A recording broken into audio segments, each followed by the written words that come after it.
तो जैसा कि इसके पहले वाले क्लास में हमने आप लोगों को डिस्कस किया था वो चीजें मोनोटोन सीक्वेंस के बारे में, जिसमें हमने इंक्रीजिंग और डिक्रीजिंग सब चीज का बताए थे। मोनोटोनिकली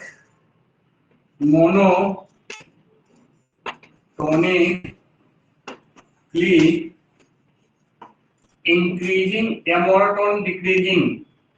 इंक्रीजिंग के सिंबल के लिए ये, सिर्फ इंक्रीजिंग के लिए तो ये आपको मैंने बताया था कि ये तब होगा जब आपका कोई sequence an plus 1 is greater than और इक्वल टू an हो for all n belongs to natural number. ये मोनोटोन इंक्रीजिंग का कंसेप्ट रहेगा। और दूसरा मैंने बताया था मोनोटोनिकली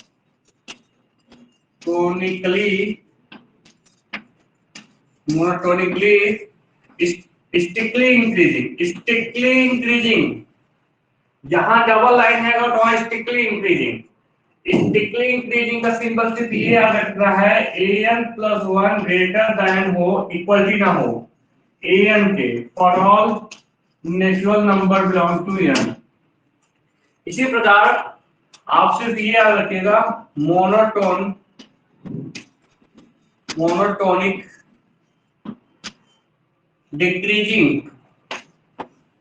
डिक्रीजिंग के लिए है घटते हुए मोनोटोन डिक्रीजिंग सीक्वेंस जब आपका an प्लस 1 लेस हो और इक्वल टू an से, यहाँ ग्रेटर यहाँ लेस है, और ये for all n belongs to natural number ये।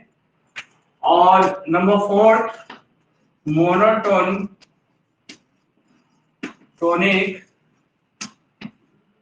स्टिकली डिक्रीजिंग के लिए डबल a का यूज करेंगे हम। इसके लिए आपको equality does not hold, an plus 1 less than an for all n belongs to natural number, ये याद रखिए। और पांचवें में केवल मोनोटोनिक सीक्वेंस के बारे में ये बताए थे। और सीक्वेंस, कोई भी सीक्वेंस हो an इज आइदर इंक्रीजिंग हो आइदर इंक्रीजिंग और डिक्रीजिंग हो। अब ये चाहे स्टिकली इंक्रीजिंग हो चाहे स्टिकली डिक्रीजिंग हो, ठीक है, आइदर इंक्रीजिंग और डिक्रीजिंग, चाहे स्टिकली इंक्रीजिंग हो चाहे स्टिकली डिक्रीजिंग हो, इज कॉल्ड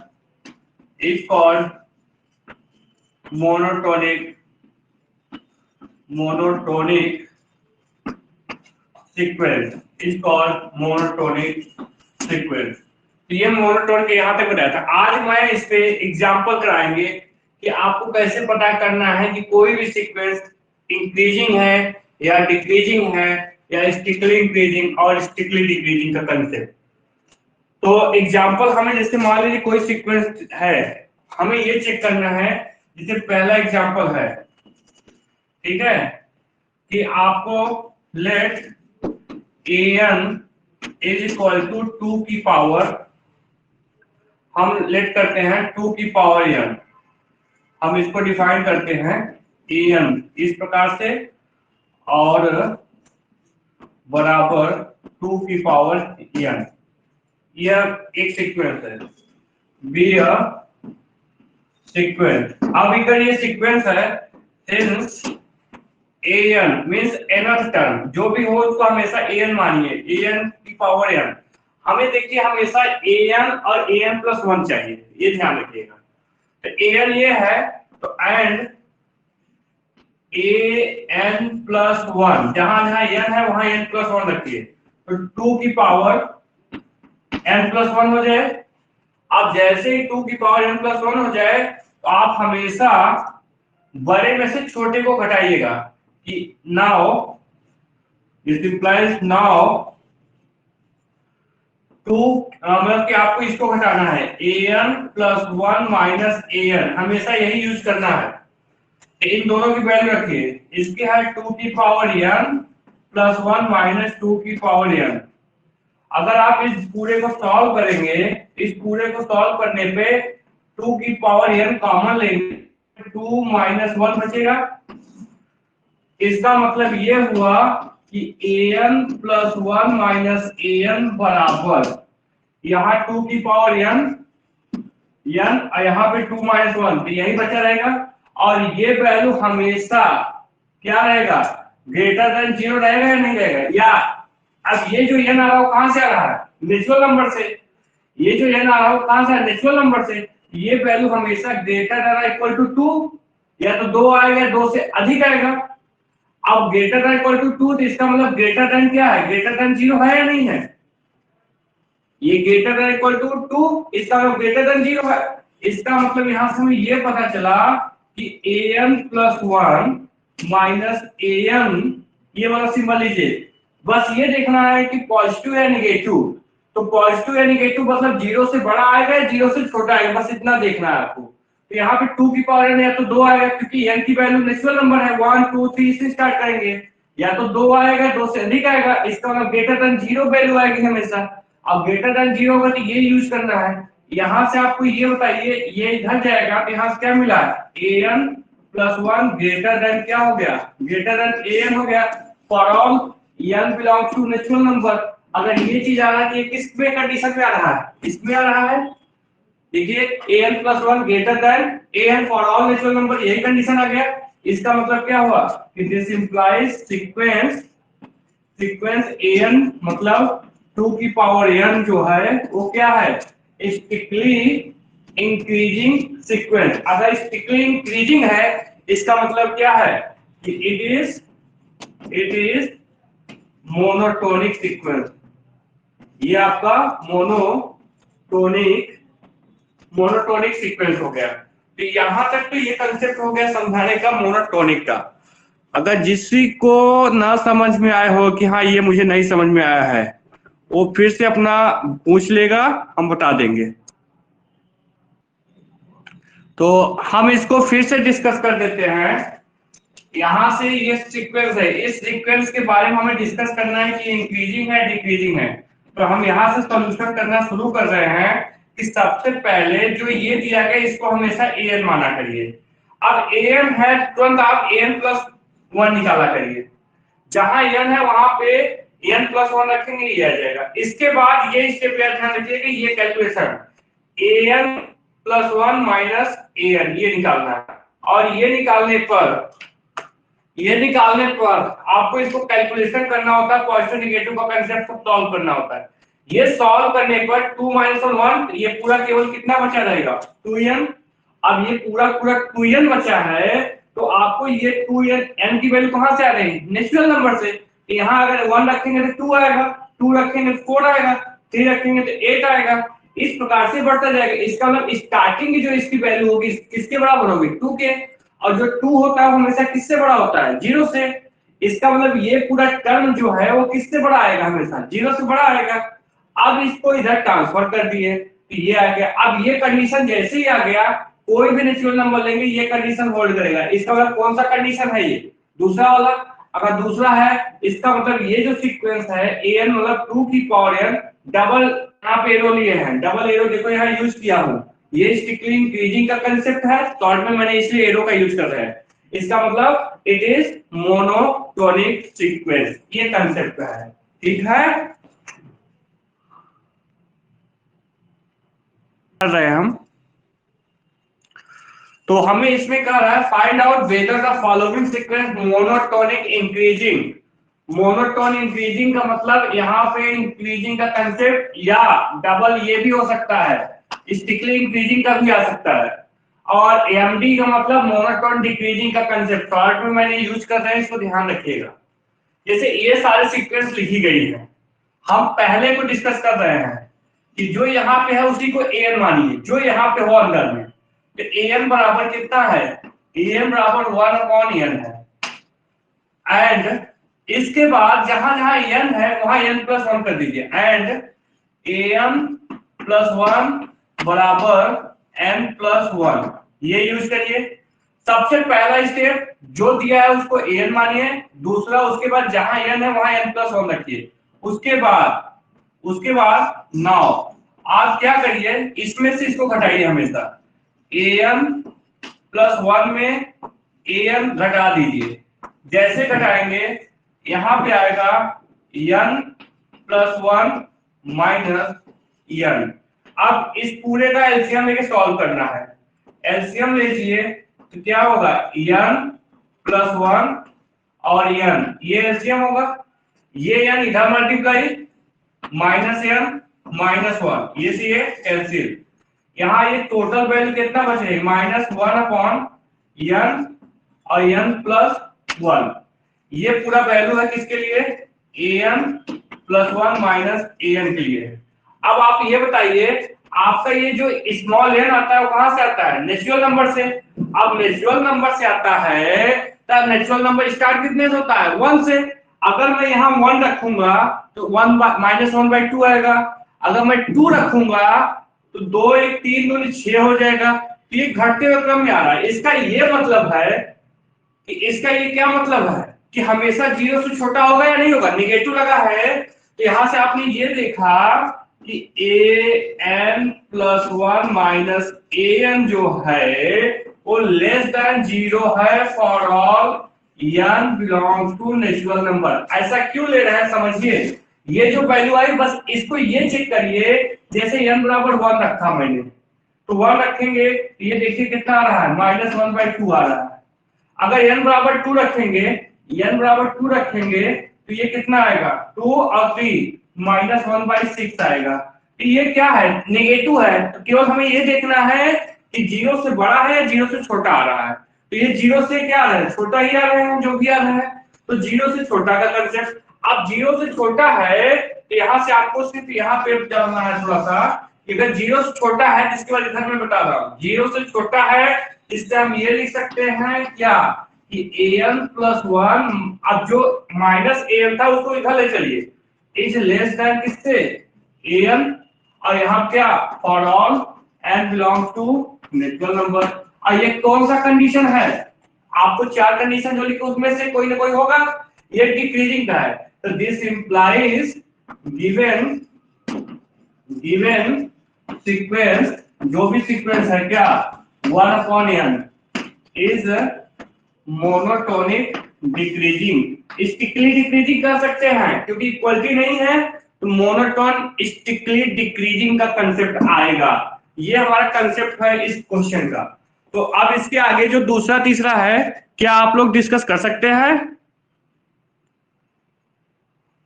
तो अब हम सेकेंड वाले का पहला वाला हो चुका हमारा। ये हमारा पहला क्या है डिक्रीजिंग का कंसेप्ट आ चुका है। सेकेंड वाले के लिए सॉल्यूशन फॉर 2 आपको तुरंत लेट करना है an कितना जो दिया हो यहाँ पे सीक्वेंस एंड इसके बाद तुरंत आपको an प्लस 1 निकालना है। ये कितना है n प्लस 1। यहां से इसके बाद an प्लस 1 माइनस an निकालना है। ये हो जाएगा n प्लस 1 माइनस n। ये और ये कैंसिल। अब ये और ये कैंसिल होगा तो यहां से आपको क्या मिलेगा क्योंकि इसमें से टुकड़ा यहां से आपने ये देखा कि an प्लस 1 माइनस an जो है वो इक्वल टू 1 है।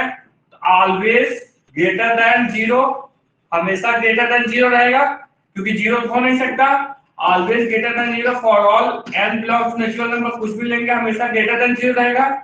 इसका ये अर्थ हुआ कि जो an प्लस 1 है इसको इधर ले जाएंगे बस। अब इसको इसके साथ लेना है क्या minus an greater than 0। This implies an plus 1 greater then an क्योंकि अब इसको इधर ट्रांसफर कर दिया 0 तक ये आ गया। और ये कंडीशन वाला क्या है ये हमारा कंडीशन है स्टिकली इंक्रीजिंग का। तो इसका मतलब this implies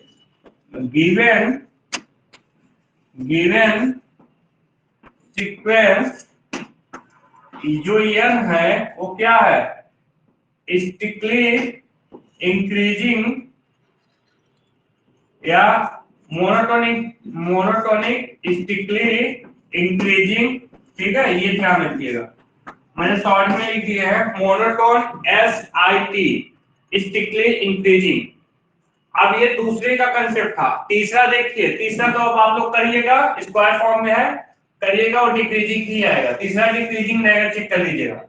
number fourth important है, फोर्थ जो है वो इंपॉर्टेंट है, मैं इसको अच्छे से डिस्कस, तो ध्यान दीजिएगा।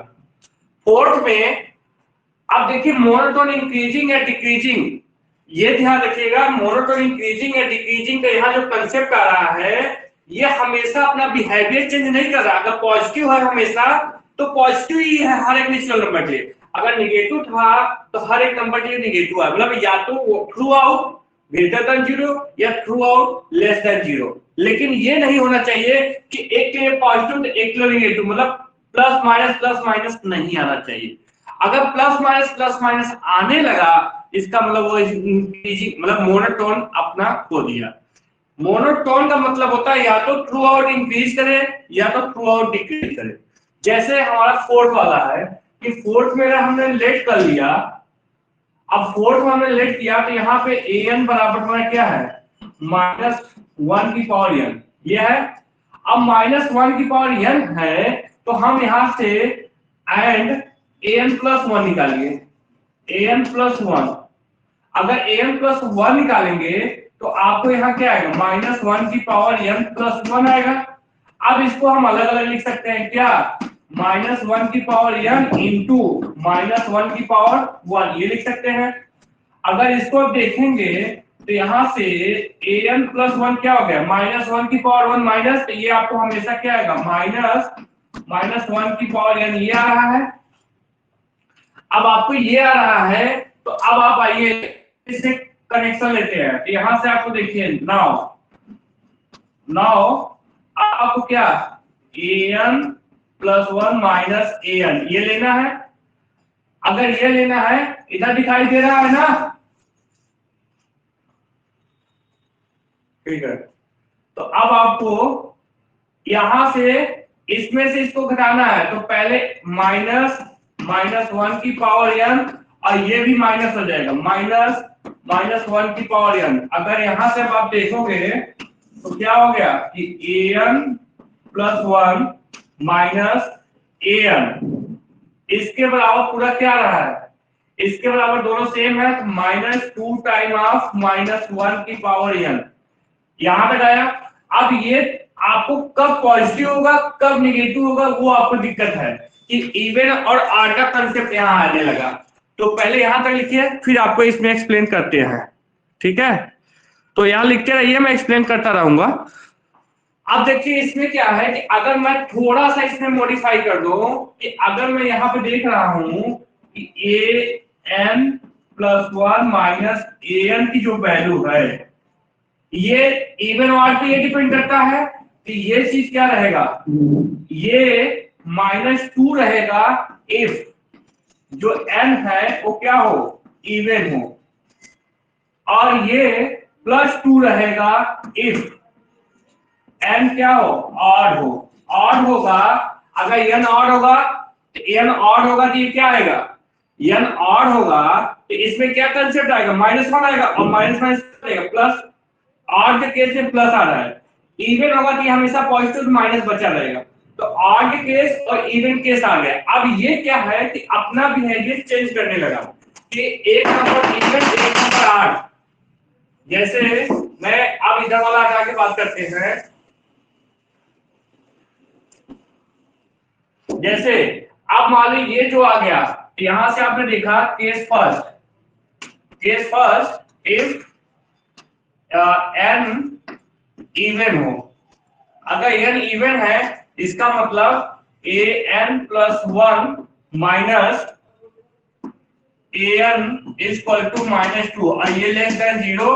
दिस इंप्लाइज क्या आएगा, this implies an+1 minus an is less than 0। This implies an+1 is less than an। इसका मतलब डिक्रीजिंग। कब ये डिक्रीज कब करेगा, जब n क्या हो, इवन नंबर हो। और केस टू तो ये डिक्रीजिंग, इसका मतलब क्या, दिस इंप्लाइज जो सीक्वेंस अभी लिख देंगे इसके बाद, और इसी पर केस 2 लेंगे कि इफ n आपको क्या हो, ऑड हो, ऑड के केस में ये क्या हो जाएगा कि an प्लस 1 माइनस an बराबर क्या रहेगा, 2 ग्रेटर देन 0। इसका ये अर्थ हुआ कि an प्लस 1 माइनस an जो है वो ग्रेटर देन 0 रहेगा, और ग्रेटर देन 0 होगा। इसका क्या मीनिंग है, इसका ये मीनिंग हो गया कि an plus 1 is greater then an। इसका मतलब ये इंक्रीजिंग हो गया। तो आपने देखा कि इवन और ऑड मतलब यहाँ पे डिपेंड होने लगा। देखो वहां पे मैं जब लिखता था तो फॉर ऑल के लिए हर एक नंबर के लिए आता था, लेकिन यहाँ पे क्या हो रहा है, डिपेंड कर रहा है कि इवन और ऑड में। और आपको पता है इवन और ऑड का जो कंसेप्ट यहाँ डिपेंड कर रहा है वो क्या इफेक्ट डाल रहा है। जैसे यहाँ पे हमारा थोड़ा सा डिस्कस करके बता रहे हैं कि मान लीजिए हमारा ये लाइन है और ये डेसिमल नंबर का 1 है, ये 2 है, ये 3 है, ये 4 है, ये 5 है। 1 ऑड है, ऑड के केस में क्या कर रहा है, इंक्रीज कर रहा है, ऑड के केस में इंक्रीज कर रहा है। 2 आपका इवन है, इवन के केस में क्या कर रहा है, डिक्रीज कर रहा है। और 3 ऑड है, ऑड के केस में फिर इंक्रीज, 4 इवन है फिर डिक्रीज इंक्रीज। तो आपको देखिए क्या थ्रू आउट पूरे नंबर के लिए इंक्रीज कर रहा है या थ्रू आउट पूरे नंबर के लिए डिक्रीज कर रहा है, ये पॉसिबल नहीं है। यहाँ दो पार्ट हो रहे हैं, दो पार्ट होने का मतलब एक पार्ट के लिए इंक्रीज कर रहा है, एक पार्ट के लिए डिक्रीज कर रहा है। जो इवन नंबर है उसके लिए डिक्रीज कर रहा है और जो ऑड नंबर है उसके लिए इंक्रीज कर रहा है। तो इस टाइप के जब सीक्वेंस में दो बिहेवियर एक साथ आने लगे तो उसको बोलते हैं नाइदर क्या, नॉट मोनोटोन सीक्वेंस। मतलब ये सीक्वेंस जो है थ्रू आउट मोनोटोन नहीं है, लेकिन इवन और ऑड के लिए मोनोटोनिक है। तो यहां से हम क्या कहेंगे, यहां से हमें ये मतलब निकला इसका, यहां से इसके बाद हम यहां अब इसके बाद यहां बता दे रहे हैं कि दिस इंप्लाइज an बराबर -1 is not monotonic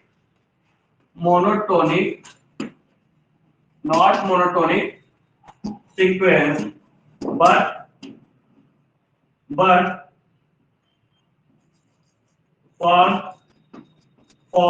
even and odd, for even and odd number, for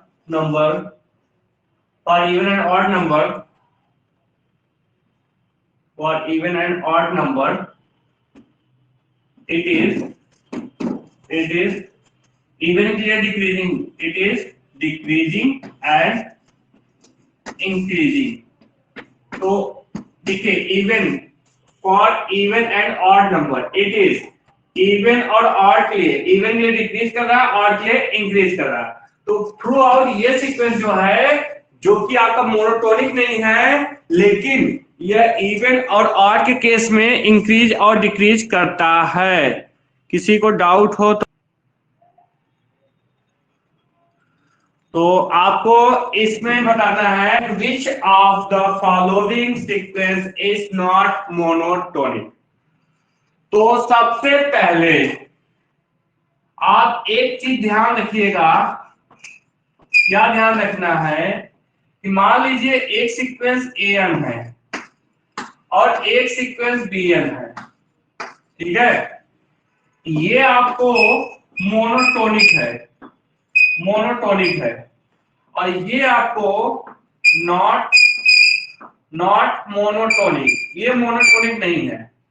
तो इन दोनों का जो प्रोडक्ट होगा, इन दोनों का प्रोडक्ट an इंटू bn, इन दोनों का जो प्रोडक्ट टर्म होगा is not monotonic, is not monotonic.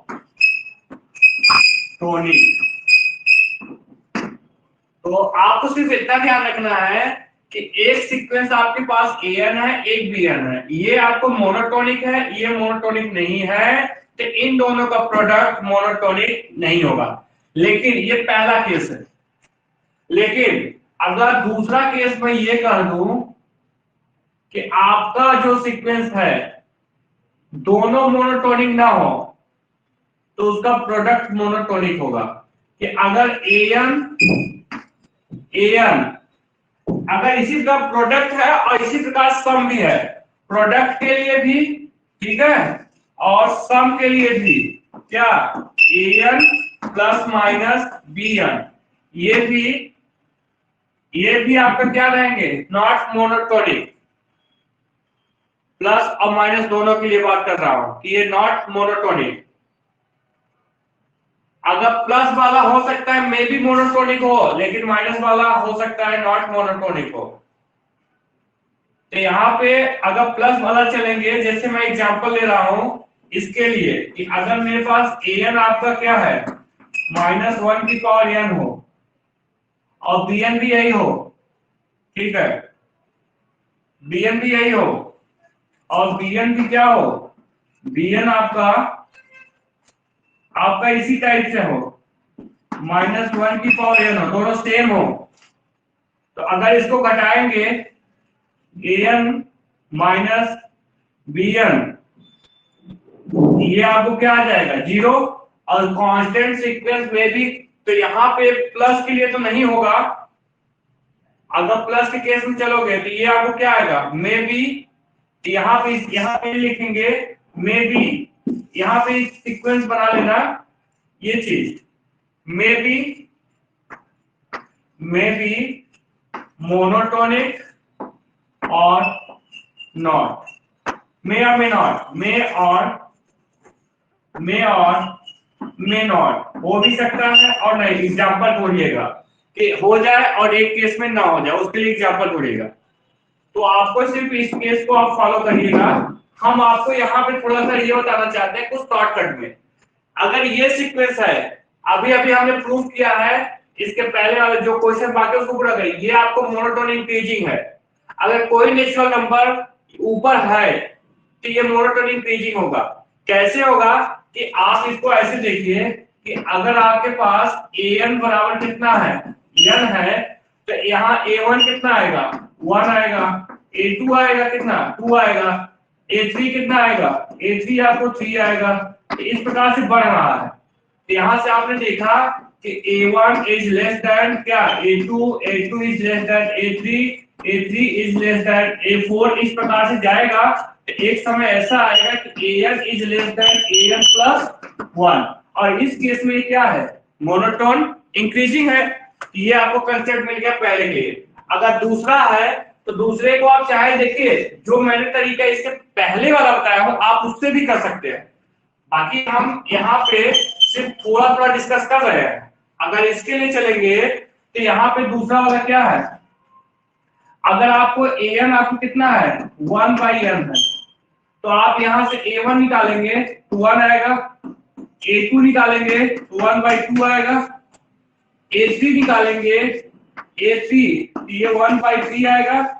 इसी प्रकार आप निकालेंगे। तो मैं यहाँ पे ये चेक कर रहा हूँ कि जो a1 है वो बड़ा है किससे, a2 से, और a2 से बड़ा कौन है, a3 से बड़ा कौन है, a2 है। इस प्रकार से अगर आप जाओगे एक समय an जो होगा वो बड़ा होगा किससे, an+1 से यहाँ पे। और जैसे ये बड़ा कि क्या हो गया, ये मोनोटोन डिक्रीजिंग हो गया, ये आपको मोनोटोन इंक्रीजिंग हो गया, ये आपको मोनोटोन डिक्रीजिंग हो गया। लेकिन इसमें पूछना है कौन मोनोटोनिक नहीं है। हमने बताया कि जो सीक्वेंस या तो मोनोटोन इंक्रीजिंग हो या तो मोनोटोन डिक्रीजिंग हो, वह सीक्वेंस हमेशा मोनोटोनिक होती है। ये आपको हो गया। और आपको ये वाला देखेंगे तो ये मोनोटोन डिक्रीजिंग होगा, ये घटते हुए क्रम में रहेगा क्योंकि माइनस के है। तो 1 2 3 ये डिस्कस हो गया। ये कांस्टेंट सीक्वेंस है। कांस्टेंट सीक्वेंस इंक्रीजिंग और डिक्रीजिंग दोनों के लिए कंसीडर किया जाता है।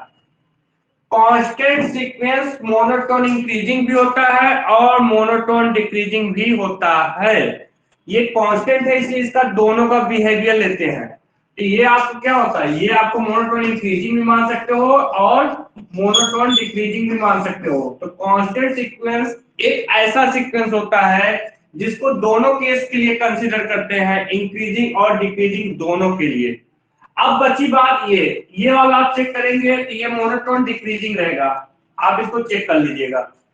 ये आप चेक करेंगे तो ये मोनोटोन डिक्रीजिंग रहेगा, चाहे चेक कर लीजिएगा आप लोग, तो ये मोनोटोन डिक्रीजिंग रहेगा। बची बात ये और ये वाले। तो आपको अभी मैंने प्रूफ कराया कि ये जो सीक्वेंस है ये इतना, ये क्या है, ना तो इंक्रीजिंग में आता है और ना ही डिक्रीजिंग में, इसको मैंने बताया। तो इसका मतलब ये पूरा टर्म देखोगे इवन पे पॉजिटिव, ऑड पे निगेटिव, इसी टाइप से आएगा। इवन पे पॉजिटिव, ऑड पे निगेटिव। अगर इवन और ऑड का कंसेप्ट आ गया तो दो पॉसिबिलिटी आ गया, बढ़ेगा घटेगा, बढ़ेगा घटेगा, इसलिए ये नॉट मोनोटोनिक, ये मोनोटोनिक नहीं है। इसी प्रकार ये इवन और ऑड के कंसेप्ट पे डिपेंड कर रहा है, नॉट मोनोटोनिक। जो थ्रू आउट बढ़े या थ्रू आउट घटे उसी को बोलते हैं मोनोटोनिक। जैसे ये सारे सीक्वेंस घटते हुए चले जाएंगे, कभी पॉजिटिव निगेटिव का बिहेवियर नहीं लेंगे, लेकिन ये सीक्वेंस और ये सीक्वेंस घटेगा और बढ़ेगा, इसलिए ये सारे मोनोटोनिक नहीं है। तो हमें क्या पूछ रहा था, ये गलत हो गया क्योंकि ये इंक्रीजिंग, ये गलत हो गया, ये गलत, ये सही हो गया कि मोनोटोनिक नहीं है, तो ये मोनोटोनिक नहीं है, ये मोनोटोनिक नहीं है, और ये गलत है क्योंकि ये मोनोटोनिक है, ये गलत है क्योंकि मोनोटोनिक है, ये गलत है क्योंकि मोनोटोनिक है, और ये सही हो गया। इनके अकॉर्डिंग मोनोटोनिक नहीं है वो पूछ रहा है, तो हम वही सीक्वेंस को टिक मारेंगे सही में जो मोनोटोनिक नहीं है।